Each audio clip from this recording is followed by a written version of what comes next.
MTaPS webinar series. This is webinar 3, the Sustainable Local Manufacturing and Resilient Health Supply Chains, the critical role of strong regulatory systems. We're going to start in a minute or two. Just as you come online, again, a welcome from wherever you are in the world. I would encourage you to click on the chat icon at the bottom of the screen, and please type in your name, your role, your organization and country. It would be great just to see whereabouts in the world you are and who you're representing on the call today. So please take the time in the chat to type in your name, your role, your organization and the country you're coming from. That would be fantastic. We've got people from all around the world, and we're going to start in a minute or so. For those coming on, a very warm welcome. You've reached the MTaPS webinar webinar 3 as part of the Pharmaceutical Systems Strengthening Learning Series. Sustainable Local Manufacturing and Resilient Health Supply Chains, the critical role of strong regulatory systems. We have a great lineup for you, and we're just going to start very shortly. As you come on, I would encourage you, please, to type in the chat your name, your role, your organization and country, and that will allow our colleagues and our panelists to see who's coming in on the call. So you're very welcome. This is the third in our MTaPS series of Pharmaceutical System Strengthening Learning Series. Thank you so much for joining us. My name is Andrew Brown, and I'm going to be your facilitator for today. And over the next 90 minutes, we're going to go on a journey together to explore the topic of sustainable local manufacturing and resilient health supply chains, the critical role of strong regulatory systems. This webinar will be followed up, and tomorrow we will have a further webinar, webinar 4, looking at RIMS, our electronic information systems. Next slide, please. Hello, good morning, everyone. Please mute your microphone during the presentation. And if you would wish to make a comment or ask a question, please do so by entering in the chat box. Lastly, please note that the session is being recorded, and there will be simultaneous French interpretation for those that would like to hear English and French, or would like to hear the French translated back to English. Please choose the right interpretation channel for yourself. Thank you very much, Alicia. And that icon for interpretation is at the bottom of the screen. You'll see the globe, and you can choose English or French. And again, any time throughout our webinar today, if you have a question or a comment, please type that in the chat. All our panelists are watching that chat in order to answer questions, and we'll do so a little bit later. So again, a very warm welcome on behalf of MTaPS. And today we're looking at sustainable local manufacturing and resilient health supply chains, the critical role of strong regulatory systems. Just to set the background a little bit, we know that a strong and well-functioning national regulatory system that's supported by sound legal and regulatory frameworks is absolutely critical for access to safe, efficacious, and quality assured medical products.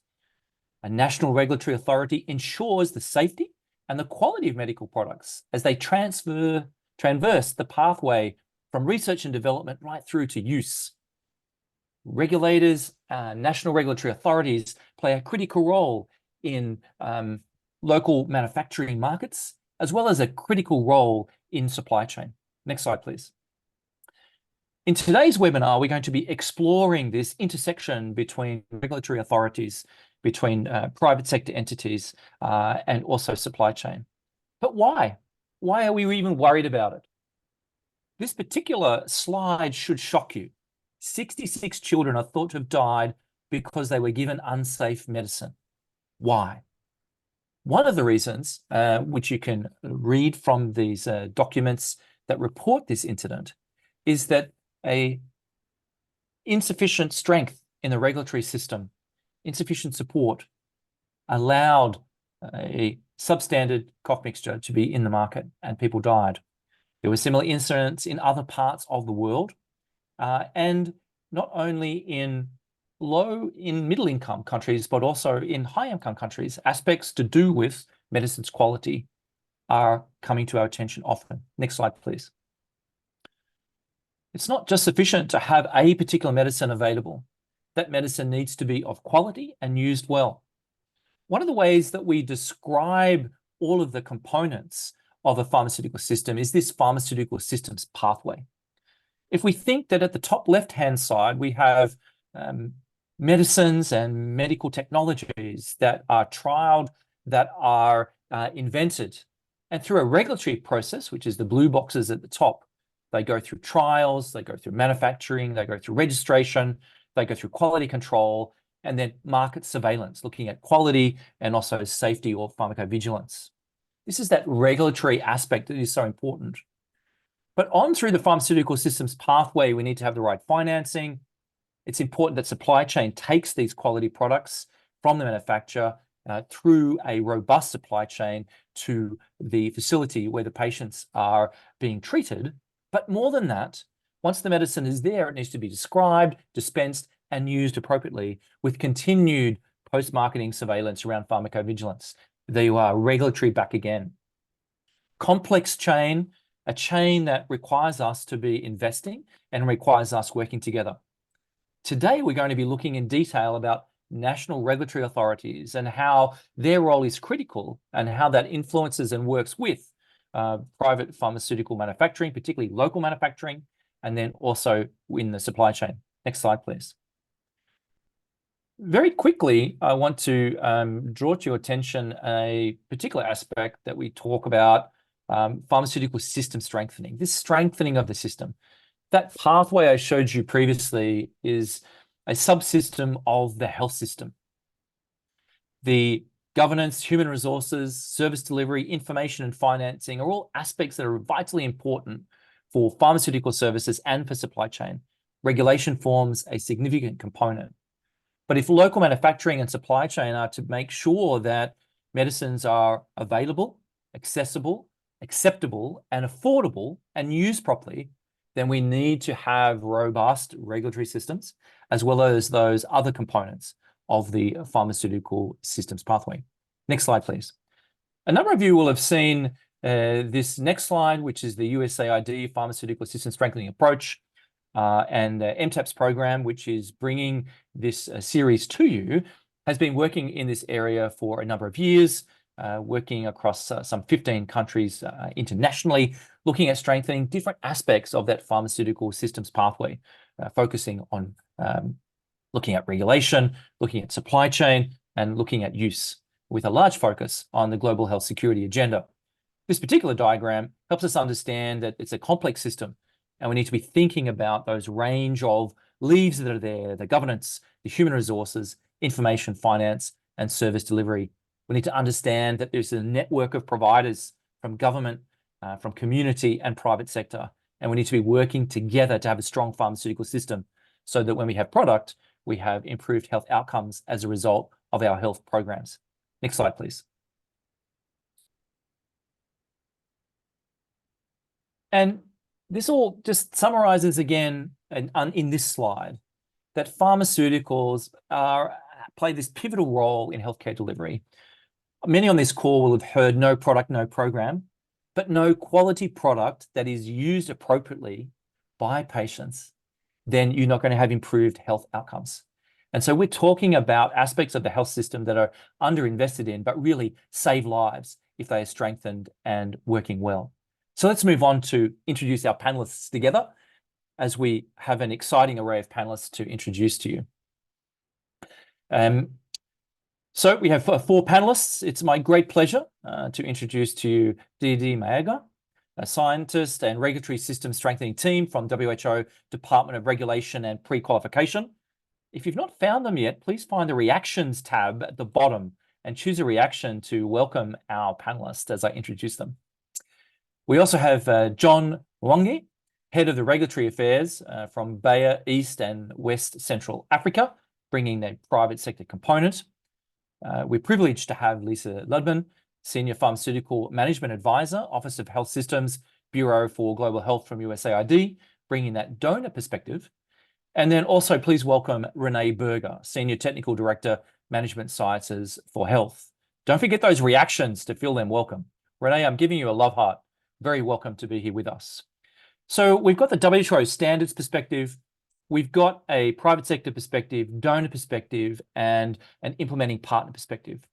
And over the next 30 minutes or so, I've got a series of questions as we interact with these panelists to help us unpack some of the vital considerations for this intersection between regulatory systems and private sector and supply chain. So please, as we go on this journey together, if you have questions for our panelists, please type them in the chat. And as we move forward, we will answer those in our question time. So Renee, let me bring you in with a question first. So from a supply chain management perspective, could you give us a high-level view of the status of health supply chains across Asia and Africa? Let's start with supply chains. The floor is yours, Renee. Thanks, Andrew. And let me say good morning, good afternoon, good evening to everybody. And thanks to MTaPS for inviting me to be here with you all today. So I would say that, coming out of the COVID-19 pandemic, there's a growing understanding of the importance of supply chain and the need for resilience across supply chains. And I think, or I'd like to believe, there's also a growing understanding of the interface between regulatory bodies and supply chain managers. We often talk about regulatory and supply chain as two different things. And as I think the graphic nicely displayed, it's really a series, and it's not linear, but all are conjoined together. I would say that globally, WHO is changing how they support local regulators, which is a very positive thing, and I think our colleague from WHO will speak to that later.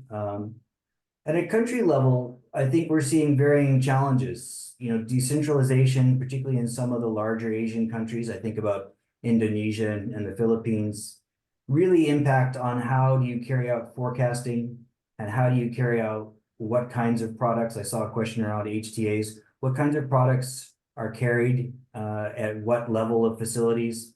And when you have that level of autonomy, it creates the challenges within your own supply chain from not only the regulatory side, but the procurement and then delivery side. And then I think if you look at many of our African countries are still really focused on a central medical stores model, which creates one large repository for products at a central level, which we often find are at 90 to 100% capacity, and the request often goes out to say, well, we need more space, as opposed to perhaps looking more downstream to say, well, what's the efficiencies that we can gain across the system to move products rather than just buying more and storing more at a central level. How do we get that throughput and how do we get that inventory turn increasing so that we have more products down at the facility levels? Ultimately, we all want to get to the access to patients. So I think there's also a growing concern about the role of out-of-pocket spending by patients themselves. And that means they have the choice of where they choose to get their products from.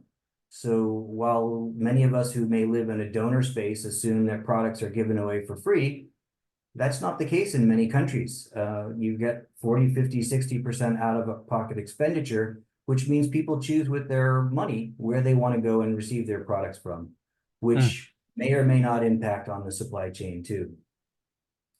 And then lastly, I'd say we continue to see sort of and advocate for, certainly from our side, how do we involve the private sector in a greater fashion? And I think this is a challenge when we live in a donor-funded environment for certain product categories that they tend to be distributed through certain channels. And so how do we change that motivation and how do we change the way we provide products, where they're stored and where they're distributed to bring them closer to patients? And while we talk about that need to get product closer to patient, sometimes that doesn't match up with how we manage our supply chains. Thanks so much, Renee. It's that broad perspective from a number of countries and a couple of very important points. So great. Let's bring in John here from that private perspective. So John, again, welcome. We're glad you could have the time with us. So can you share your view of the local manufacturing landscape in Africa, and to an extent you understand Asia, anything you can add there as well? We've all seen this sort of increased focus around after COVID about local manufacture. Help us understand a bit more. Thanks, John. Thank you, Andrew, and good morning and good evening and good afternoon, everyone on the call. Let me start from where Renee talked about the COVID-19 pandemic, because with that, I think it shocked everyone in the continent of Africa and to a certain extent the rest of the low and middle income countries on how fragile the situation could be, especially in cases of pandemics, regardless of whatever technologies could be available around the world for managing diseases and pandemics. In the end, having an actual product to the patients proved to be a very difficult endeavor, mostly also due to, vaccine nationalism amongst other factors. But let me come back also and indicate that while this may be alarming, and it wasn't completely unexpected. And we still, up to today, have some realities. Of course, there have been improvements on the situation in the continent, but also there are some realities that continue to be here with us. Let's just share a few of them. One of them is that we are facing a market which is relatively small. As much as it's growing, for instance, in Africa at a much higher rate, when you look at it versus the global, let's say, pharmaceutical market, it's still on the lower single-digit percentage. So it's fairly insignificant. It's made worse also by the fact that it's fairly fragmented, and there could be also solutions coming along the way. Hopefully, we'll discuss those along the discussions that we have today. We have also continued to face weak, although I have to indicate right now that we have seen quite some improvements coming along in the regulatory systems. Hopefully conversations like the one we're having today could also allude a little bit more into what we can do. There are also the other issues concerning human capacity, which is not yet at par with what we'd like to have and see in the continent of Africa, for instance, to spur local and regional manufacturing. Also lack of course, capital to invest. It is also very important to note that there has been an environment of policy incoherence, especially coming from the government, and a very limited innovation ecosystem. All this has continued to plague badly on the local manufacturing landscape in the continent. And one of the outcomes has been and still remains that in some countries, importation of the basic pharmaceutical commodities still accounts to more than even 70%. But all is not lost because, and one more thing, I go to what also is working very well at the moment. Let me also highlight something also that Renee alluded to about who funds, healthcare system. The government in most of these countries are still not putting enough money to fund the healthcare system.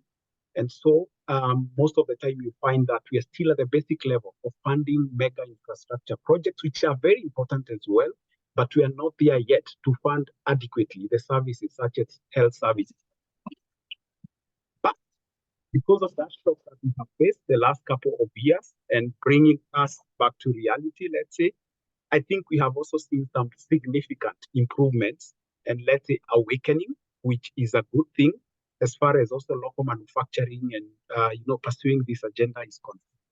In terms of the things that I would like to highlight, for instance, is that there has been good progress, for instance, in regulatory harmonization. We have seen a lot of goodwill from the politicians, including at the highest level in the African Union.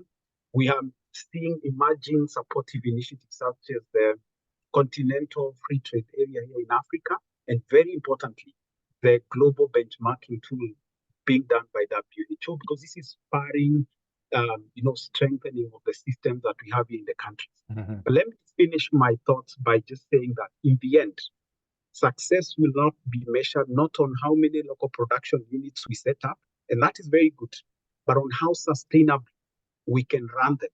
Because we have also seen cases where we have set up manufacturing plants, but they have not been sustainable in the long run.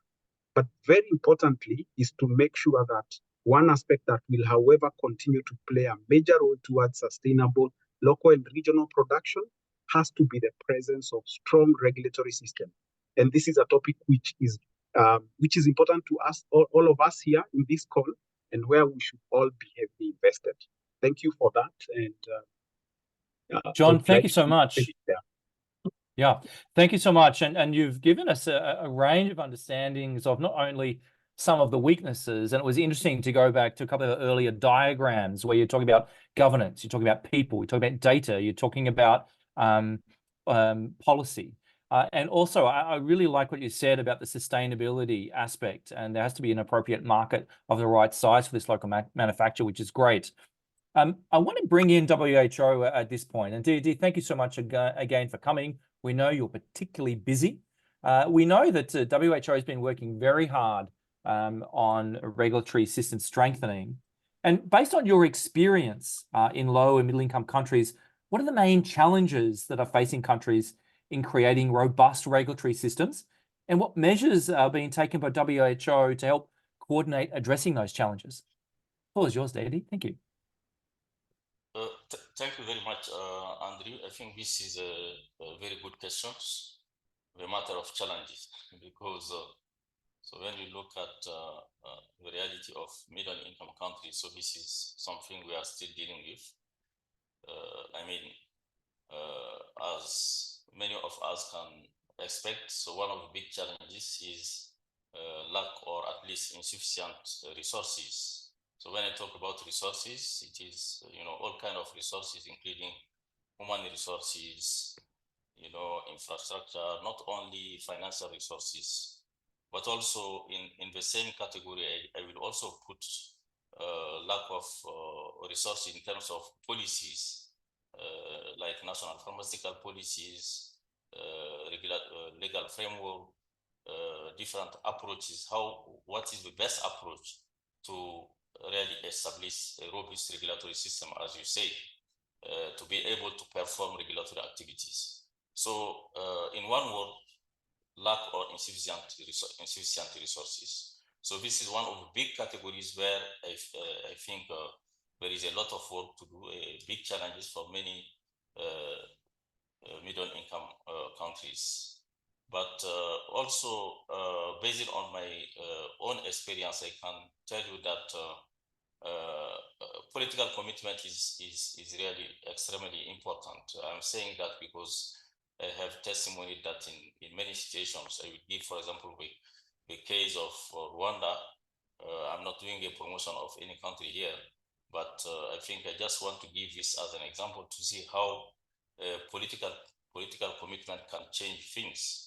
I remember that in 2018, with one of my colleagues, Dikia Kanwari, we went on mission in Rwanda, and we met the Minister of Health during that mission, and the minister asked us that she needs WHO support. At that time, there was the adoption of the Rwanda FDA, so but it was not operationalized. So we were requested to support for the operationalization of Rwanda FDA. That is 2018. 1 year later, end of 2019, it was the COVID-19 pandemic. But in reality, in 2018, when we were there, so the staff at the regulatory authority, which was embedded in the Ministry of Health, was very few people, around 10 people. But there was a big political commitment, and that's why the Minister of Health asked us to help her, because from the top, I mean, from the president office, so there is a commitment to change the situation, to operationalize Rwanda FDA. And they were able, from 10 staff, by October 2019, I remember, because that was the date, September, October 2019, it was the African Medicine Regulators Conference in Victoria Falls in Harare. So we were chatting, we discussing with them, and we were reported that they have more than 200 staff. So you can see this is extremely huge increase in terms of how you can bring resources. So, but not only to bring resources, but they had a very good plan, because we have been working together, which is also to be able to train the staff and a lot of things which are in the plan. And they were able also to move from the office of the MOH to have their own building, big building, I will say, in the context of Rwanda, but also all the facilities you have.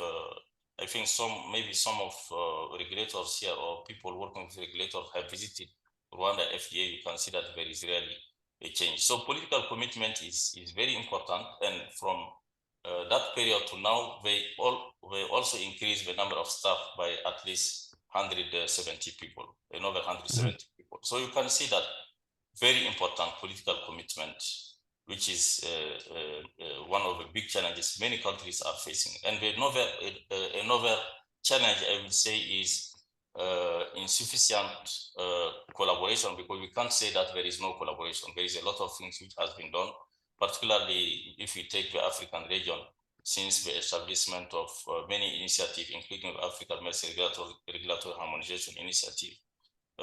But still, I think there is still work to be done in terms of collaboration, work sharing between countries in the regulation of medical products. And finally, I will also say emerging issues linked to increasingly complex medical product, public health emergencies. So these are really challenges.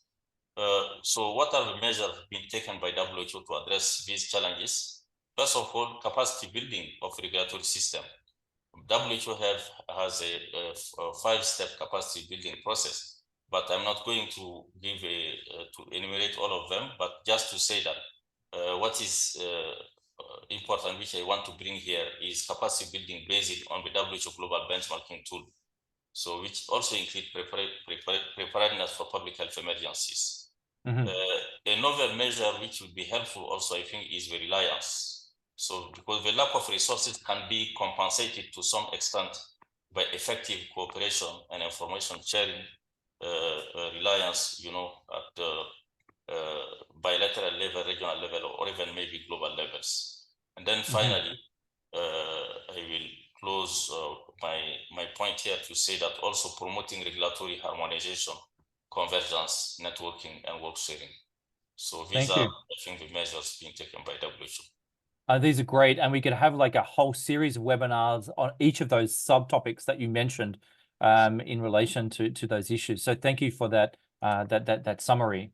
So for those who have just come on, welcome. You've reached webinar 4 of our MTaPS webinar series, where we're looking at the intersection of regulatory systems, local manufacturing, and supply chain. My name's Andrew Brown, and I'm your facilitator. In the chat, if you could put your name, your position, your organization and country, you can see who's there with us. And if you have questions as we move along, please type them in the chat. So far, we've had a great perspective from Renee, giving us some issues of supply chain. We've heard from John in terms of that private sector issues and where that is moving. And then from a standards and capacity strengthening perspective from WHO. Lisa, USAID has made significant investments in strengthening regulatory systems in LMICs over the past decades, not just years, decades. What achievements would you highlight as noteworthy, particularly having a functional regulatory environment for medical products in Asia and Africa, and reference to local manufacturing? Lots to think about. What are some of the main points, Lisa? Thank you. Yeah, thanks so much, Andrew, and thanks for inviting us to share some thoughts.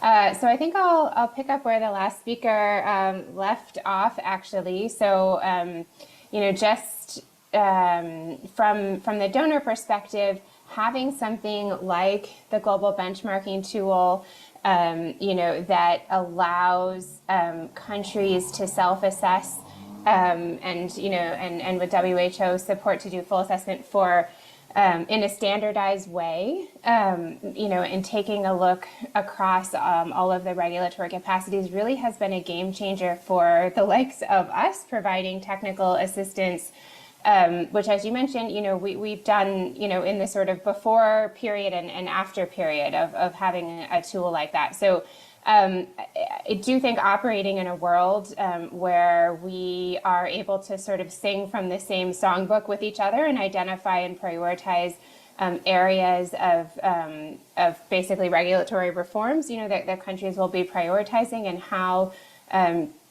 technical assistance providers, you know, even, you know, including at the sort of international level, like at USAID, as well as, you know, in country itself. And at the regional level. So that's, I think, been a pretty significant accomplishment. You know, we as USAID, we provide technical assistance, of course, at the country level, at the regional level, and then we are very glad to collaborate also at the international level with the likes of WHO and, you know, and other technical agencies. So, you know, we definitely share the perspective that COVID brought a lot of this really very much into focus. Watching the disparities in access that were there, the challenges around assuring quality in general, including in a pandemic situation, and also just sort of the global interconnectivity. So as USG, we are sort of newly focusing in this area, and I can drop it in the chat. There's a fact sheet circulating on a U.S. government commitment to expanding access to, I think, medicines around the world, it's called, but it's really our USG look at medical countermeasures and how to improve access and, technical assistance of the likes, provided through programs like MTaPS and, and other USAID programs in partnership with countries at the national and regional level are really central to that effort. Regulation is called out as one of the focus areas in that USG sort of effort, as well as supply chain security and local manufacturing. So just highlighting points from previous speakers of the interconnectivities there. Let's see, the other thing I wanted to mention is just to say the important role of engaging the private sector and the benefits,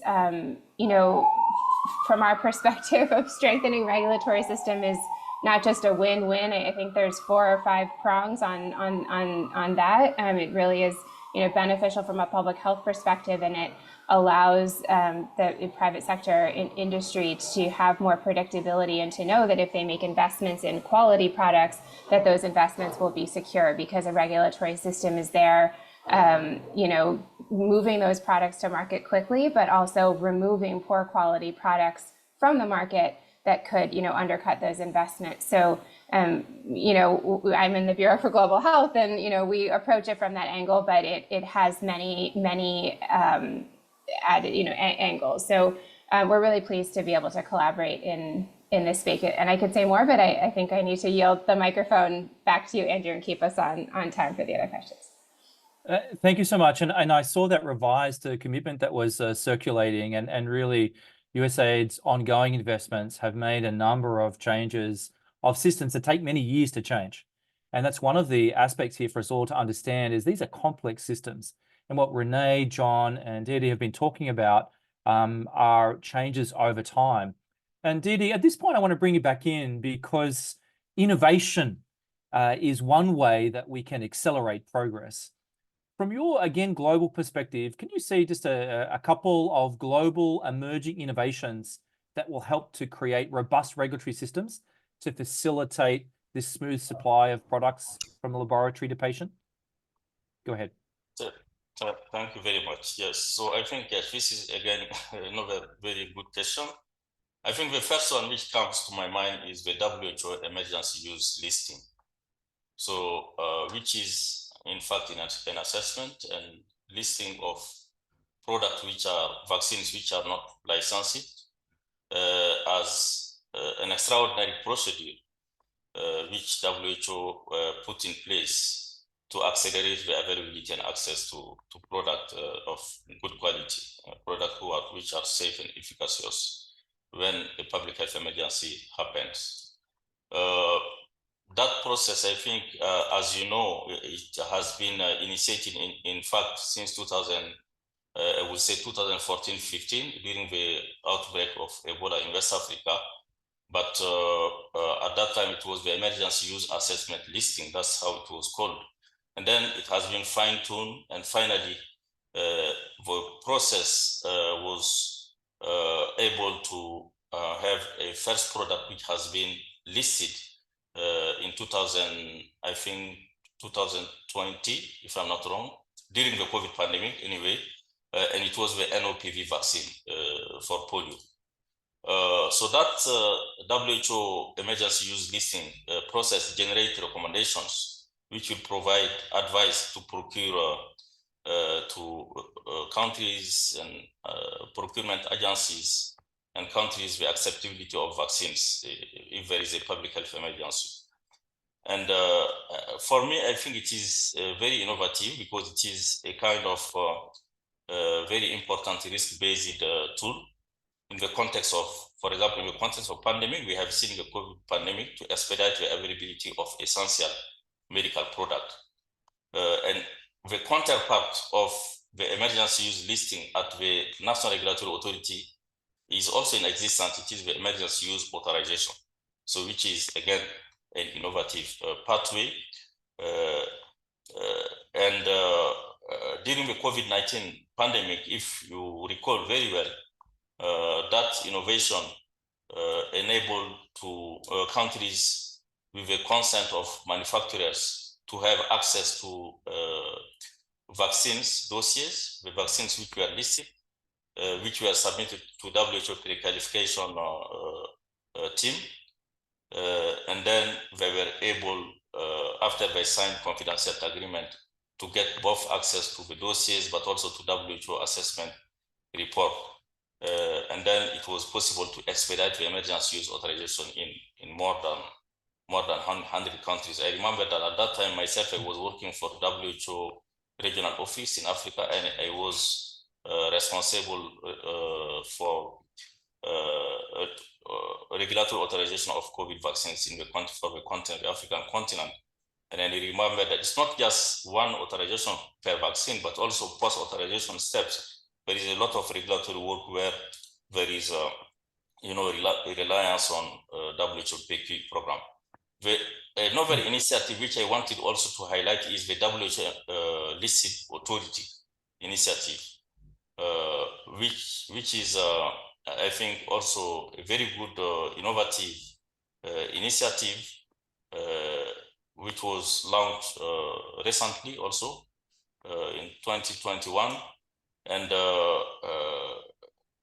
under this initiative, so it is possible to provide an optimal use of limited resources, because we have to we talk about the resources which are limited in developing, even in developed countries, the resources are always limited compared to the needs. So by facilitating reliance on the product.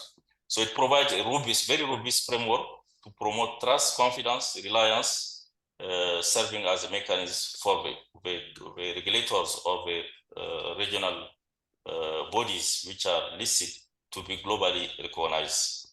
And finally, the third example I can give is the coalition of interested parties. So this is also another initiative. WHO established a network for regulatory system strengthening, which was also launched recently in 2021 to facilitate, I would say, to avoid fragmentation of technical support or any kind of support to countries, even financial support to countries, which is also aligned with the WHO 5-step capacity building model, mainly based on the WHO global benchmarking tool. I think this is also a very good initiative, bringing on board around more than, I think, 20 organizations, including international organizations, intergovernmental organizations, NRAs, NGOs, universities, developing partners, philanthropic foundations. So these are the three initiatives which come to my mind. Thank you. Thank you so much. And what's interesting as you look across those initiatives is it's a focus on improved governance, improved efficiency in relation to systems and sharing of knowledge. And in approaching things this way and the risk-based approach, we're still having patients and the quality of patient care at the center, but doing so in a more efficient way. And that's great. At this point of our discussion, I'd like to come back to John from a manufacturer's perspective. And John, one of your last comments you made in the previous question was looking at sustainability from a financial perspective. But in this question, I want you just to think about, from your manufacturer's perspective, what do you see as two critical considerations to create an enabling regulatory environment for local manufacturing in Africa and Asia, to the point that you are aware of that market? So focusing in on the regulatory aspects. Thanks, John. Thank you. I think one point would actually be bordering on partnerships. And let me clarify what I mean here. Often we might take the view that it has to be one or the other. It has to be local or regional or international manufacturers. It doesn't have to be like that. What I mean is the coexistence of global, what you'd call regional and local manufacturers actually provides the necessary synergy to trigger development of pharmaceutical production in general. If you look across the countries which are well developed as far as local production is concerned, there's also a very good mix of global and regional producers. It is therefore very important to cultivate partnerships across all levels of manufacturers and identify areas of mutual benefit. But this should be including what should never be limited only to technology transfer and things like voluntary license. And when I mean partnerships here, I'm talking about not only between private and government, but also between local and international players, also between private and private, between international players and local governments. And if you have this, then we create a very good and enabling environment for this to thrive. The next one, which I would like to highlight, and it's something which is already happening over the last decade, is about harmonization of regulatory requirements. And we in this call probably have had this a lot. But it is important to put it into perspective and indicate that these events, which will ultimately culminate into establishment of African Medicines Agency and all the work that is being done currently through the AMRH programs, it is actually a very unique opportunity for local production in places like Africa, because with a well-developed regulatory pathway, like going through the continental approach as well as through the regions, it is actually a good opportunity for local producers. They no longer have to go in front of every government and look for, a special treatment pathway, but this will be an alternative available to them. The timelines currently for the regional procedures are very attractive compared to the national ones. And that is something that hopefully also with the coming up of the continental free trade area would also allow that we are able to move these products across the borders between these countries. And let me also add one final one before I close. And this is concerning the fact that some of the international players may actually be looking to localize some of the global productions. But there is a challenge in the countries and in the regions. And that challenge is there's no proper framework that would guide them. For instance, if you want to do stepwise localization, the guidelines that currently exist do not envision something like that. It's either you're making locally or globally, so to say. So I think this is also a call to action, also for all of us to find a solution and perhaps come up with frameworks that allows gradual, transfer of some of the technologies from the global level to bring it to the region and to bring it to the countries. And when I say to the region, is mostly the hubs, which we would hope, especially in a place like Africa, not everyone comes up and says they would like you to make the product in the country, but also to identify the hubs which will make certain products and for certain therapeutic areas, of course, depending on the priorities that are available for those countries and the hubs. Thank you. Thank you so much, Johnson. Some practical considerations. Again, it's about market, it's about cooperation, and it's about the frameworks to help move things along more efficiently. So thank you for pointing those out from the local manufacturing perspective, because internationally there's this really big push to try and improve local manufacturing. So thank you. So Renee, I want to come back again just to thinking about our supply chain. So with your experience across numerous countries over a number of years, could you mention two critical points of consideration with regard to how do we improve the enabling environment with regard to regulation to get more resilient health supply chains? So again, that nexus between regulation and supply chains, what do you see as two critical enablers that if regulators were able to achieve would really even make our supply chains more resilient? Thanks, Renee. Thanks again, Andrew. And there's so many other great comments from the other speakers that I'm trying to figure out how to weave some of those comments in as well. So, I mean, to me, one of the biggest things we need is we need that level of political commitment. Whether you're talking about reliance models that are being proposed and other kind of regulatory harmonization, there's been efforts here in Southern Africa to talk about the Zazibona and how do you work together across countries. The reality is that you can have cross regulation of a product, but if there's no procurement, it doesn't matter. And so what we need is not only the harmonization from a regulatory point of view, but then we need the agree to procure and the allowance of products to move across borders, and realize that not every product is going to be manufactured in every country, nor should it. But I think, as both John and Lisa are alluding to, you want a healthy market. So a product might come from the region, a product might come from overseas somewhere. Both are important to create that healthy market to ensure a sufficient supply chain that's not constrained. And so we need to figure out how to balance those various pressures and how to encourage our countries to be more willing to work together in that regard. A second, I think that, going back to some of Lisa's comments around the role of the US government and other large donors, they have a huge opportunity to change how the market works.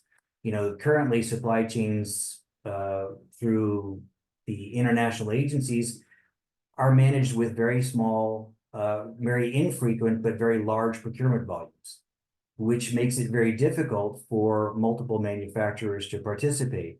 When you're buying $100 million at a time of a particular antiretroviral or something like that, there's very few suppliers who can meet that demand. And it's actually not particularly good for the country that receives $50 million, $100 million worth of product at any given time. If we move to smaller, more frequent procurements, then you change how the market operates, and you can change who plays in that marketplace from a supplier point of view, but how it also impacts your downstream supply chain from a movement of product through the system, from whether it goes through a central warehouse all the way down to a health post or health facility. So, we tend to say change the way that you buy, and they'll change the way they supply. If the large donors, particularly the Global Fund and the US government, if you're talking about HIV, TB, malaria, and family planning, change how they procure and work with countries to procure more frequently at smaller volumes, that will have a ripple effect through how the supply chain operates at an in-country level. So I think there's some key opportunities there. A lot of it relies around advocacy and collaboration and being willing to change how we've operated historically. Thanks, Andrew. Thanks, Renee. And I think those of who are all of a sudden going, but Renee, there will be a higher price because of the smaller volumes. Of course, that brings in the framework agreements and things that can be put in place in order to counter that. So just before you put that in the chat, folks, I just want to get in there first. So Renee, thank you so much. It's quite a complex web. We've got this intersection between the private sector. We're understanding that it's a whole marketplace consideration. It's not just the capacity or the capability. There needs to be a market. There needs to be regulatory cooperation in that. Now, Lisa, can I bring you back in again? The African Medicines Agency is a regional or a sort of a continental, if you like, nearly initiative designed to help to address some of the issues we're talking about. USAID's been supporting this for some time. What do you consider some of the key milestones for the operationalization, I got the word out this time, of the AMA? Thanks, Lisa. Yeah, thanks, Andrew. And it's a big question.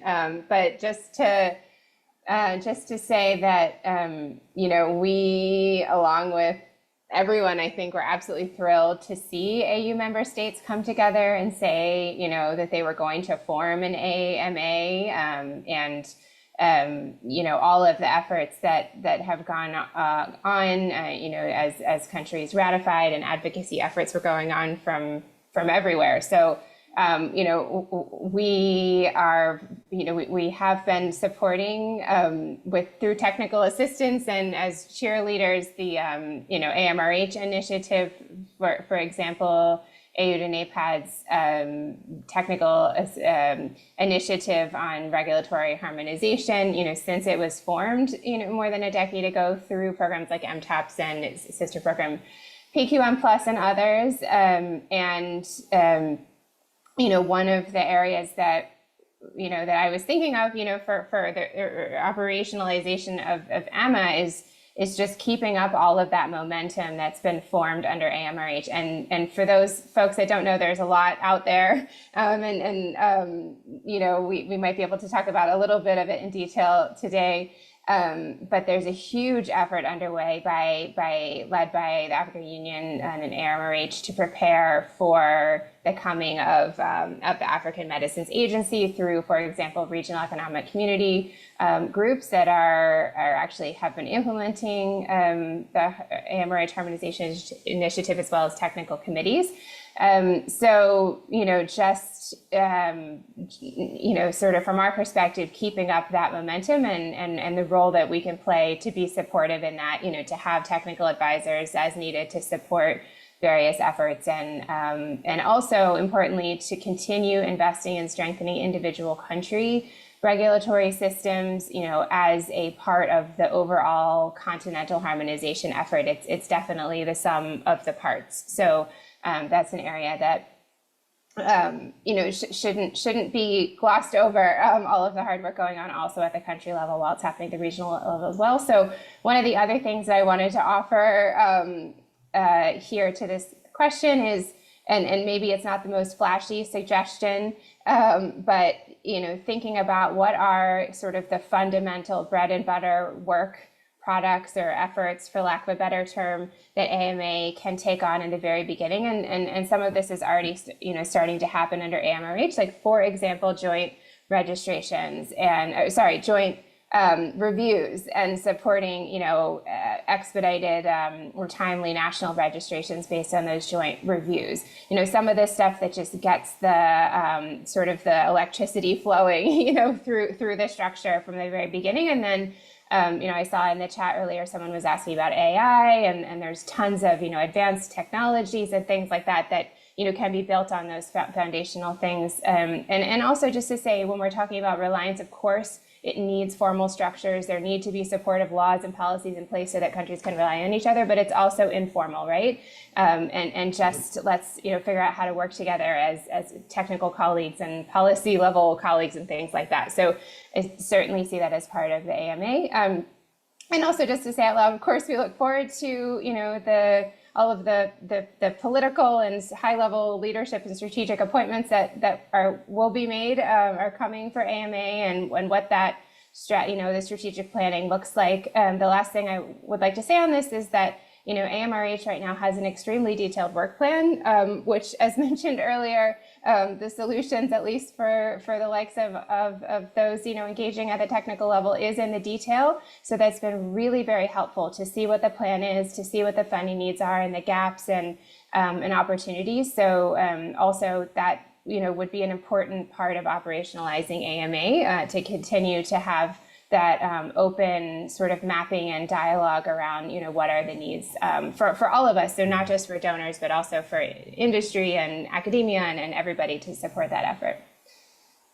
Back over to you. Thank you so much, Lisa. And what's really interesting from those last comments you made is that through a range of, whether it's the global benchmarking tool of individual NRAs, if it's from the whole team that's got behind the AMA strengthening approach with those detailed work plans, what is needed to be done is known. The technical knowledge in order to move this agenda forward is known. But what's needed is more investment. And so I want to come back to Dede for your last question. How can development partners and donors be encouraged or convinced to invest more in regulatory system strengthening to create this conducive environment for better, for local manufacture and for resilient pharmaceutical systems? What can we do to encourage more investment to move along in this regard? Dede, over to you. Yes, thank you very much. Okay, so I will try to respond, although I'm not sure that we are best placed to say what can be, encourage them. But anyway, I will talk, from my perspective as regulator who has been working with donors and development partners. So I think the good news is that currently, they are really, engaged in the regulatory work. So I think I'm saying that because when I was starting as regulator at that time, there was no almost development partners and donors coming to work with us, except very few. But now I think there is a lot of interest from them.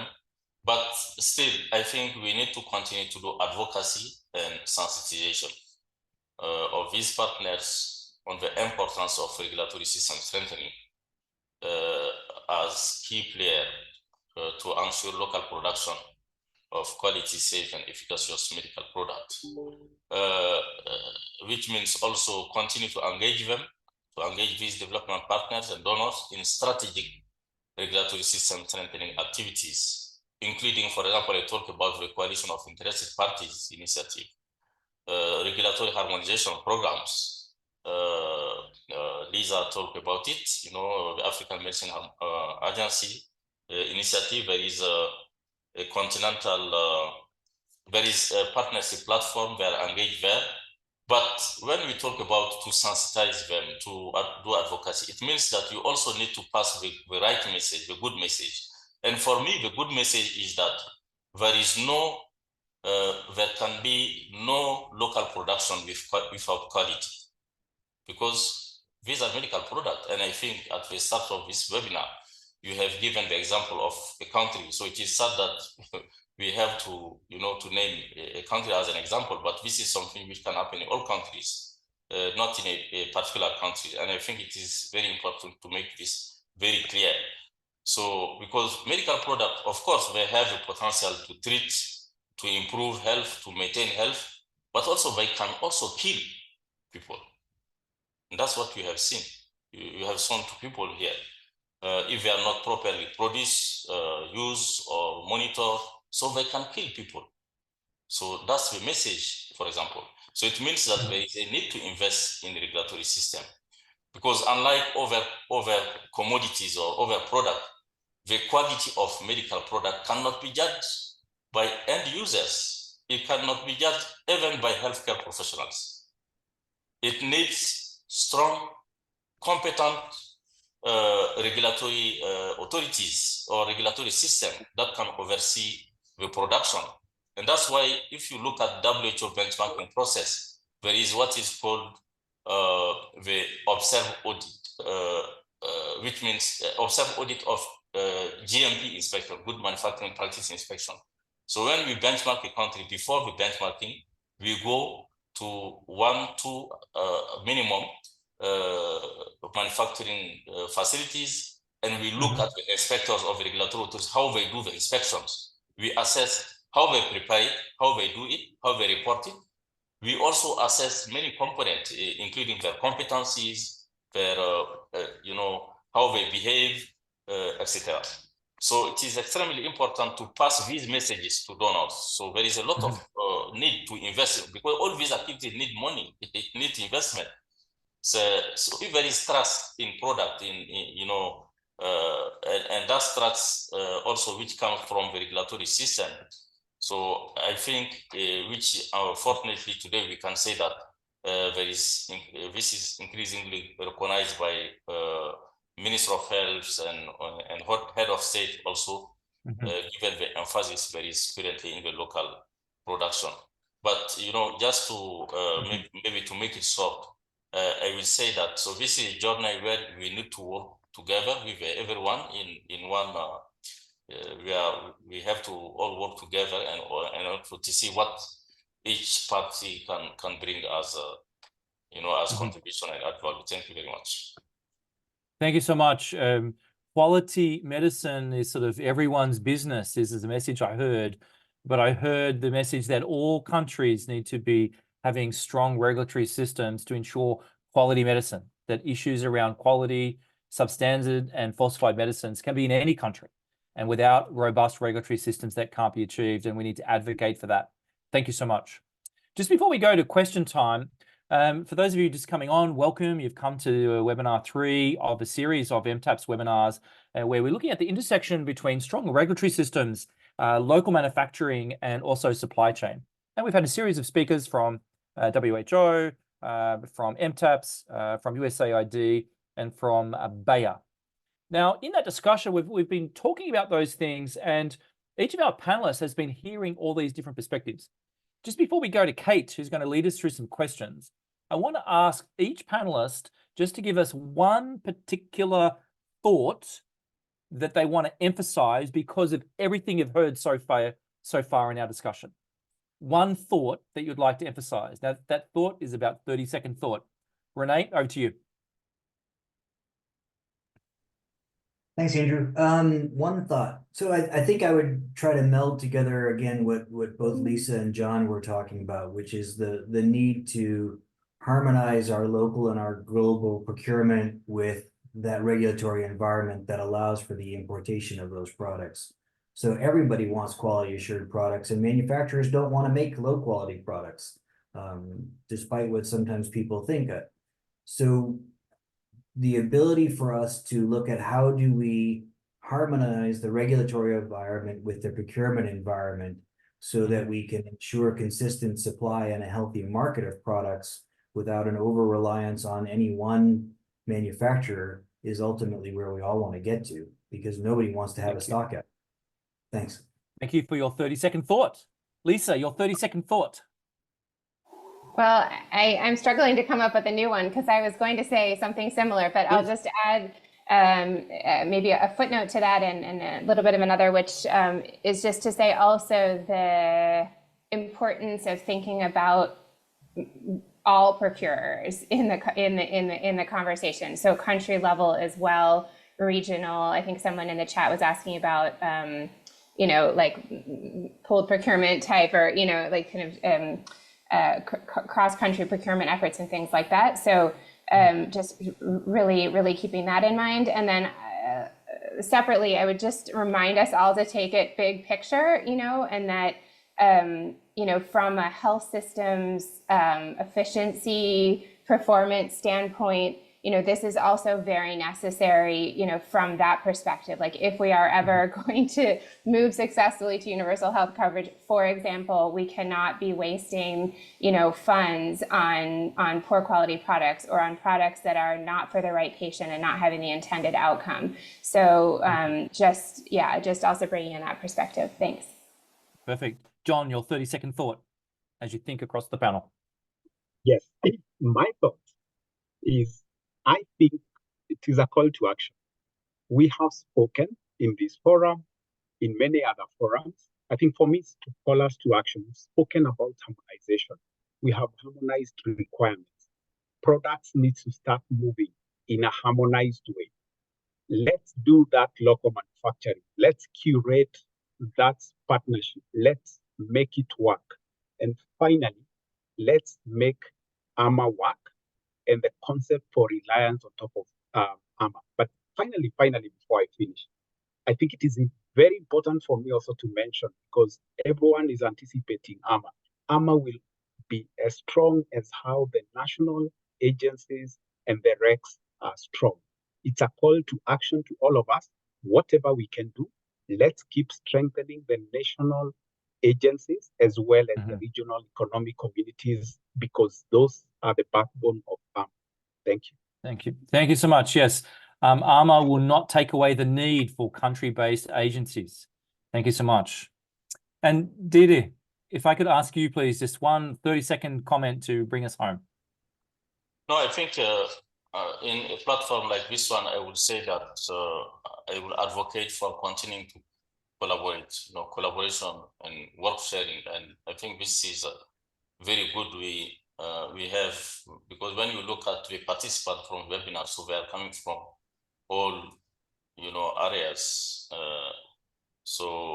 Which means that there is an interest, a common goal from, you know, all of us to help low and middle income countries, particularly to have a strong system, to have access to essential medical countermeasure to medical products.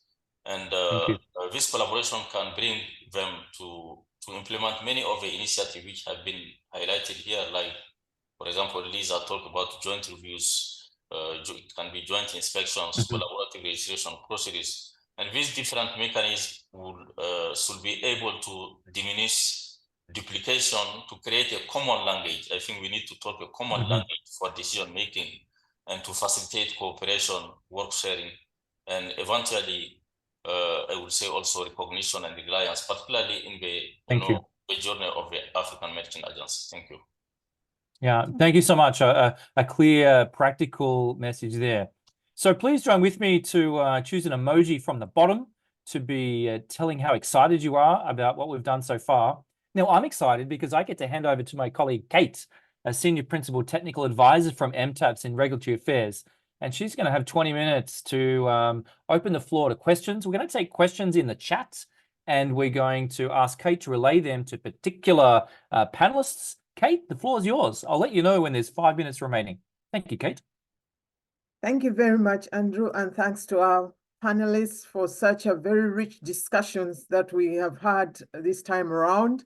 And thanks to the participants, for joining in this exciting discussion about the critical role of regulatory systems and how they impact, the local manufacturing and also creating resilient health supply chains. And we've really seen that these regulatory systems are crucial to avert, the circulation of substandard and falsified medicines.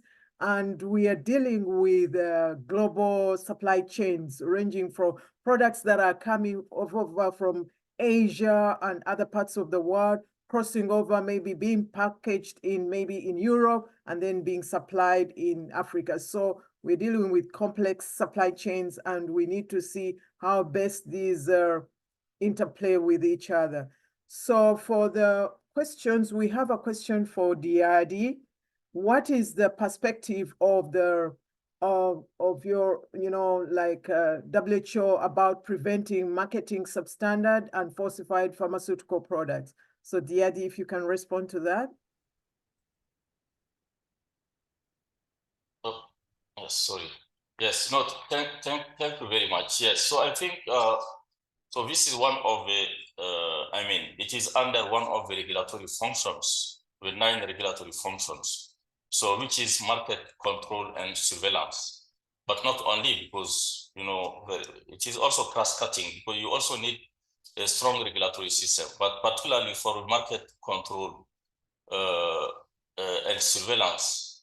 So I think the WHO perspective is with WHO, as I said, five-step capacity building process, which starts after the the development of the tool itself, which starts with the assessment to see what are the gaps in the countries in terms of that aspect, in addition to pharmacovigilance also, which is also a relevant area for this one, to see what are the gaps and what are the areas for improvement, to make a recommendation and to develop an national IDP, national development plan for the countries to really correct the different gaps in terms of, all the regulatory functions, but particularly these 2 functions. So that's what I can say. So it will need a lot of things. You can imagine, for example, you will need to have enough resources to be able to do the market control in terms of human resources, in terms of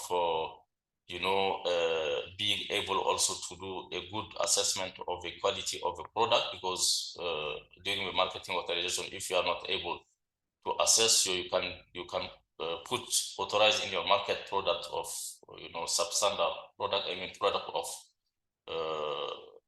which don't meet the standards. So the WHO perspective is really to strengthen the capacity based on the WHO benchmarking process. And I think, for example, you can't reach maturity level 3 if you have a gap in this single area, which is raised here. It's not possible. So that's what I can say on that question. Thank you. Thanks, Diadi. And yeah, you are right about the GBT tool, which helps countries really to progress on their institutional capacity to be able to be more in charge of and control of the pharmaceutical market. The next question will be directed to Lisa. on reliance. I know, Lisa, you talked about how, USAID has been supporting, harmonization of medicine regulation in countries and bringing countries together. There's a question about like having 100+ staff for regulatory affairs is financially difficult for many countries. Are there trials to have regulatory officers that take on work for more than one country? Yeah, thanks so much for that great question. And absolutely, I think everyone is very much in agreement. So, there may be some academics doing, kind of PhD type of studies following along, with what's happening. But certainly there are very concerted efforts to not have every regulatory authority do every function. And that's, sort of the underpinning of everything, that AMRH is working on. When you dig into the weeds, which I recommend for everybody, by the way, of the WHO's global benchmarking tool, there's like 200 very exciting indicators you can read. Those do not require that each country does all of those things. It's that there's formal reliance, mechanisms in place. Some of them countries have to do, but others they can rely on each other. So certainly some of that work is already starting, and it can be analyzed, for lack of a better word, to see how effective it is. And it is a good point that maybe, we use the word reliance and harmonization as if it's monolithic, and perhaps it's not, right? There may be various ways that countries go about actually implementing that will be important for us to all consider, what are the most effective ways for countries to work together in that way. That would be my answer on that, but others feel free to chime in. Okay, thanks, Lisa, for that response. There is another question about artificial intelligence, and I'm going to direct it to Rene. The question reads that, thanks for the interesting talk. Could the panelists speak about how implementing AI into the regulatory activities will impact the evolution of regulatory systems, and how low and middle income countries should be prepared to take advantage of AI-based technologies? Over to you, Rene. Thanks, Kate. No, it's a great question. Obviously, everyone's talking about AI and machine learning, and some people are either scared of it or excited about it, or a little bit of both. I think, as we continue to talk about the challenges faced by regulators, the concept of machine learning and the potential that it brings when you look at the length of a dossier and the multiple hundreds of pages often that a dossier can bring. Imagine if we can put that into a machine learning environment that would allow the quick review and identification of outliers, something that doesn't meet the standard, such that is where the focus is of the human, rather than going page by page through hundreds of pages. So I think our ability, and it's coming, our ability to put dossiers into a machine learning model and create a repository where we know enough about the different products that are under review that you can routinize a review through a digital system and only kick out places that need further follow-up because they don't meet a standard or they look like they're an outlier, would hugely impact on human resources. And most regulators, let's face it, are under human resourced. So that kind of mechanization, I think, is a great opportunity. And I think that's where regulators at a country level should be thinking about. How do we use this technology to help make up for shortfalls that we might have in human resources? And so that we're managing more by exception rather than by routine. Thanks, Kate. Thank you, Rene, for that. Yeah, AI is a very, it's the growing trend here in many industries, and so we cannot be kept behind, and we need to see how it fits in within, the regulatory system, within the supply chain, and also the local, also pharmaceutical manufacturing, not only local, but also pharmaceutical manufacturing. I have another question for Diadi and John Mwangi. to talk about any perspectives to support the NRAs in West and Central Africa about capability building on collaborative procedures, international reliance in partnership with the local industry association. So maybe John, if you can go for it, and then Diadi can add on some. Sure. And this is something very interesting also for us because it's also part of building capacity, also for us in the industry amongst ourselves, because we need to continuously use these alternative pathways. So at the moment, and I'll speak now purely from the local trade associations, which are coming together to actually create some discussions around, for instance, procedures like WHO CRP, which is, I think, a very good procedure, but which is underutilized as an example. And I think we can still do more as industry to bring ourselves together. We have different groups in the Western and Central Africa region. I'm also glad to report that we are also seeing some regional industry associations, not only the country-based ones, and that is the spirit we want to see, so that countries come together, learn together, and share experiences. That's what I would say, purely from industry perspective, but perhaps my colleague can also speak from regulator side of things at WHO. Yes, no, thank you for this question. I think, so first of all, I think in the West Africa, there is a medicine regulatory harmonization program. So as part of the African medicine regulatory harmonization, so which is managed by WAHO, West African Health Organization Secretariat.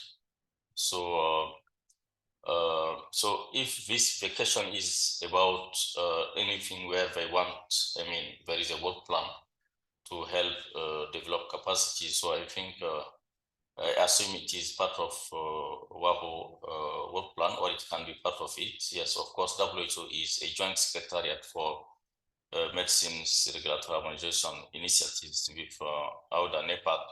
So that pathway is there, and at headquarters, we have a team here. It is not my own team, the team in which I am, but it is a team which is under Samvel, my colleague Samvel Azatian.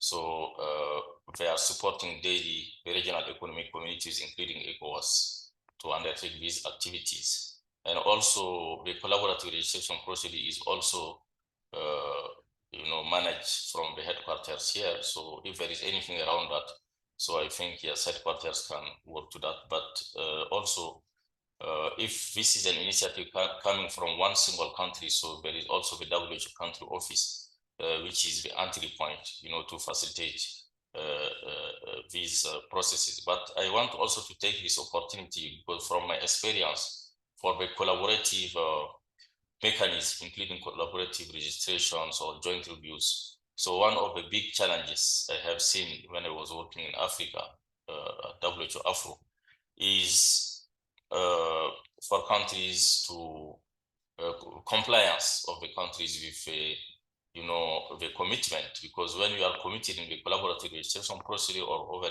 joint activities, so there are timelines, but unfortunately countries are not able to to comply with the timeline, and sometimes it is, I think it is not good even for the sustainability of the mechanism, because sometimes we have partners supporting these processes, like the European Medicine Agency, for products which went under the Article 58 of the European Medicine Agency. So they put a lot of resources, including to mobilize expertise to come to support these joint exercises, including the collaborative registration procedure. And there is a roadmap which is agreed upon, including the timeline for registration. But when it comes to decision making at the country level, so there is a big delay. So this is also one of the challenges. So I think we should not also forget that the objectives is to accelerate, access to medical products for the populations. So when you commit in this initiative, it is also important to make sure that you can really be compliant. So these are a few things I wanted to say on this point. Thank you. Thank you very much, Diadi and John. And the next question is about a question of whether regulating the use of antibiotics to limit antimicrobial resistance emergency is a task for regulatory bodies. There is a certain role that the regulatory authorities have to play in creating policies and regulations for control of the antimicrobials so that they curb the emergence of resistance. But I would request Diadi to speak to that maybe in details. Diadi? Yes. Yes. Sorry. Yes, I think if I got well your question, so you wanted to. Okay. So this is the regulation of, antimicrobial resistance. Yeah, I think this is one of the very high priority public health challenges because we can see that there is really a big problem with the use of antibiotics, particularly in developing countries, and in many countries, even access to this product is available without even having prescriptions. So